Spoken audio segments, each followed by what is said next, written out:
The flu season is upon us. Which type will we worry about this year? And what kind of shots will we be told to take? Remember the swine flu scare of 1976? That was the year the U.S. government told us all that swine flu could turn out to be a killer that could spread across the nation. And Washington decided that every man, woman, and child in the nation should get a shot to prevent a nationwide outbreak, a pandemic. Well, 46 million of us obediently took the shot. And now 4,000 Americans are claiming damages from Uncle Sam amounting to $3.5 billion because of what happened when they took that shot. By far the greatest number of the claims, 2/3 of them, are for neurological damage or even death, allegedly triggered by the flu shot. We pick up the story back in 1976 when the threat posed by the swine flu virus seemed very real indeed. This virus was the cause of a pandemic in 1918 and 1919 that resulted in over 500,000 deaths in the United States, as well as 20 million deaths around the world. See how easy it is to... Thus, the U.S. government's publicity machine was cranked into action to urge all America to protect itself against the swine flu menace. Influenza is serious business. During major flu epidemics, millions of people are sick and thousands die. Well, this year you can get protection. The vaccines are safe, easy to take, and they can protect you against flu. So roll up your sleeve. Protect yourself. One of those who did roll up her sleeve was Judy Roberts. She was perfectly healthy, an active woman, when in November of 1976, she took her shot. 2 weeks later, she says, she began to feel a numbness starting up her legs. I joked about it at that time. I said I'll be numb to the knees by Friday if this keeps up. By the following week, I was totally paralyzed. So completely paralyzed, in fact, that they had to operate on her to enable her to breathe. And for 6 months, Judy Roberts was a quadriplegic. The diagnosis? A neurological disorder called Guillain-Barré syndrome, GBS for short. These neurological diseases are little understood. They affect people in different ways. As you can see in these home movies taken by a friend, Judy Roberts' paralysis confined her mostly to a wheelchair for over a year. But this disease can even kill. Indeed, there are 300 claims now pending from the families of GBS victims who died, allegedly as a result of the swine flu shot. In other GBS victims, the crippling effects diminish and all but disappear. But for Judy Roberts, progress back to good health has been painful and partial. Now, I noticed that your smile, Judy, is a little bit constricted. Yes, it is. Is it different from what it used to be? Very different. I have a greatly decreased mobility in my lips. And I can't drink through a straw on the right-hand side. I can't blow out birthday candles. I don't whistle anymore, for which my husband is grateful. It may be a little difficult for you to answer this question, but have you recovered as much as you are going to recover? Yes, this is it. So you will now have a legacy of braces on your legs for the rest of your life? Yes, the weakness in my hands will stay and the leg braces will stay. So Judy Roberts and her husband have filed a claim against the U.S. government. They're asking $12 million, though they don't expect to get nearly that much. Judy, why did you take the flu shot? I'd never taken any other flu shots, but I felt like this was going to be a major epidemic.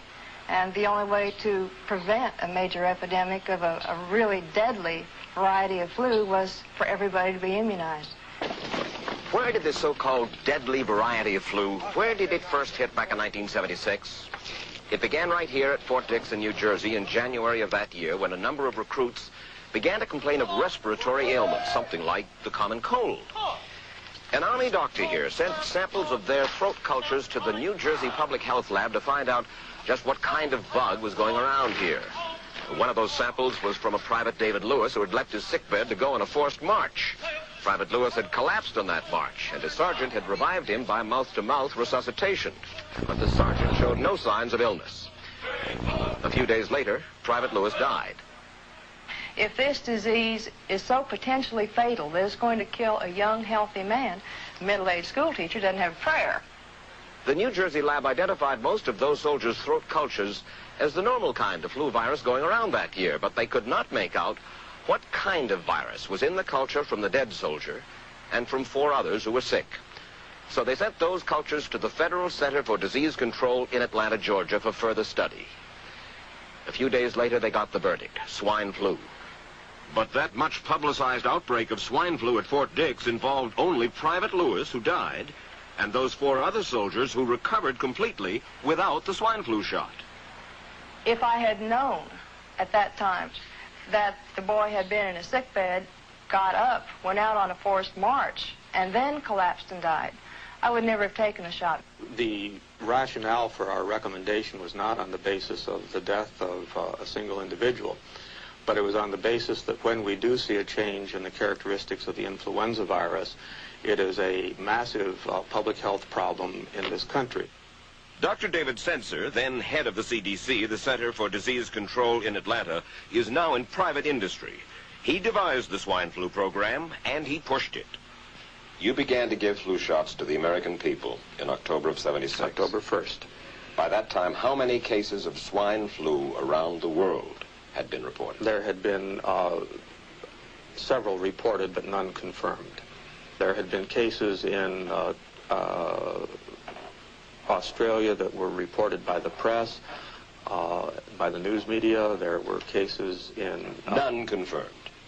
Did you ever uncover any other outbreaks of swine flu anywhere in the world? No. Now, nearly everyone was to receive the shot in a public health facility where a doctor might not be present. Therefore, it was up to the CDC to come up with some kind of official consent form, giving the public all the information it needed about the swine flu shot. This form stated that the swine flu vaccine had been tested. What it didn't say was that after those tests were completed, the scientists developed another vaccine, and that was the one given to most of the 46 million who took the shot. That vaccine was called X53A. Was X53A ever field tested? I can't say. I would have to... It wasn't. I don't know. Well, I would think that you're in charge of the program. I would have to check the records. I haven't looked at this in some time. The information form, the consent form, was also supposed to warn people about any risks of serious complications following the shot. But did it? No, I had never heard of any reactions other than a sore arm, fever, this sort of thing. Judy Roberts' husband, Gene, also took the shot. Yes, I looked at that document. I signed it. Nothing on there said I was going to have a heart attack or I can get Guillain-Barré, which I never heard of.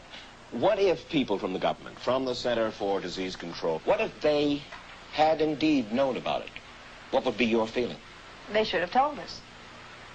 Did anyone ever come to you and say, you know something, fellas? There's the possibility of neurological damage if you get into a mass immunization program? No. No one ever did? No. Do you know Michael Hatwick? Yes. Mm-hmm. Dr. Michael Hatwick directed the surveillance team for the swine flu program at the CDC. His job was to find out what possible complications could arise from taking the shot and to report his findings to those in charge. Did you know ahead of time, Dr. Hatwick, that there had been case reports of neurological disorders, neurological illness, apparently associated with the injection of influenza vaccine? Absolutely. You did? Yes. How'd you know that? By review of the literature. So you told your superiors, the men in charge of the swine flu immunization program, about the possibility of neurological disorders? Absolutely. What would you say if I told you that your superiors say that you never told them about the possibility of neurological complications? That's nonsense. I can't believe that they would say that they did not know that there were neurological illnesses associated with influenza vaccination. That simply is not true. We did know that. I've said that Dr. Hatwick had never told me of his feelings on this subject. That he's lying. I guess you would have to make that assumption. Then why does this report from your own agency, dated July 1976, list neurological complications as a possibility? I think the consensus of the scientific community was that the evidence relating neurologic disorders to influenza immunization, that they did not feel that this association was a real one. You didn't feel it was necessary to tell American people that information? I think that over the years we have tried to inform the American people as fully as possible. As part of informing Americans about the swine flu threat, Dr. Sensor's CDC also helped create the advertising to get the public to take the shot. Let me read to you from one of your own agency's memos planning the campaign to urge Americans to take the shot. The swine flu vaccine has been taken by many important persons, he wrote. Example, President Ford, Henry Kissinger, Elton John, Muhammad Ali, Mary Tyler Moore, Rudolph Nureyev, Walter Cronkite, Ralph Nader, Edward Kennedy, etc., etc. True? I'm not familiar with that particular piece of paper, but I do know that at least of that group, President Ford did take the vaccination. Did you talk to these people beforehand to find out if they planned to take the shot? I did not know. Did anybody? I do not know. Did you get permission to use their names in your campaign? I do not know. Mary, did you take a swine flu shot? No, I did not. Did you give them permission to use your name saying that you had or were going to? Absolutely not. Never did. Did you ask your own doctor about taking the swine flu shot? Yes, and at the time he thought it might be a good idea. But I resisted it because I was leery of having the symptoms that sometimes go with that kind of inoculation. So you didn't? No, I didn't. Have you spoken to your doctor since? Yes. And? He's delighted that I didn't take that shot. You're in charge. Somebody's in charge. There are... This is your advertising strategy that I have a copy of here. Who's it signed by? This one is unsigned.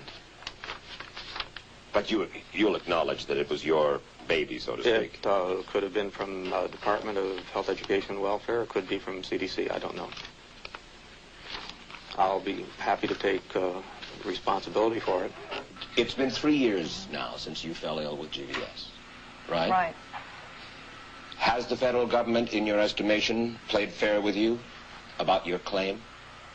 No, I don't think so. It seems to be dragging on and on and on, and really no end in sight that I can see at this point. With respect to the cases of Guillain-Barré, allegedly... Former Secretary of HEW Joseph Califano, too, was disturbed that there was no end in sight. So a year and a half ago, he promised that Uncle Sam would cut the bureaucratic red tape for victims suffering from GBS and would pay up quickly. We shouldn't hold them to an impossible or too difficult standard of proving that they were hurt. Even if we pay a few people a few $1,000s that might not have deserved it, I think justice requires that we promptly pay those people who do deserve it. Who's making the decision to be so hard-nosed about settling? Well, I assume the Justice Department is. Griffin Bell before he left? Well, the Justice Department agreed to the statement I made. It was cleared word for word with the lawyers in the Justice Department by my HEW lawyers. And that statement said, in effect... That statement said that we should pay Guillain-Barré claims without regard to whether the federal government was negligent if they resulted from the swine flu shot. I think the government knows it's wrong. If it drags out long enough, that people will just give up. Let it go. I am a little more adamant in my thoughts than my wife is, because I told Judy to take the shot. She wasn't going to take it, and she never had shots. And I'm mad with my government because they knew the facts, but they didn't release those facts because if they had released them, the people wouldn't have taken. And they can come out tomorrow and tell me there's going to be an epidemic, and they can drop off like flies next to me. I will not take another shot that my government tells me to take. Meantime, Judy Roberts and some 4,000 others like her are still waiting for their day in court. I don't need another flu shot. I had a flu shot last year. A swine flu epidemic may be coming. Swine flu shot? Well, I don't know. I've been thinking about it. It could make you very sick.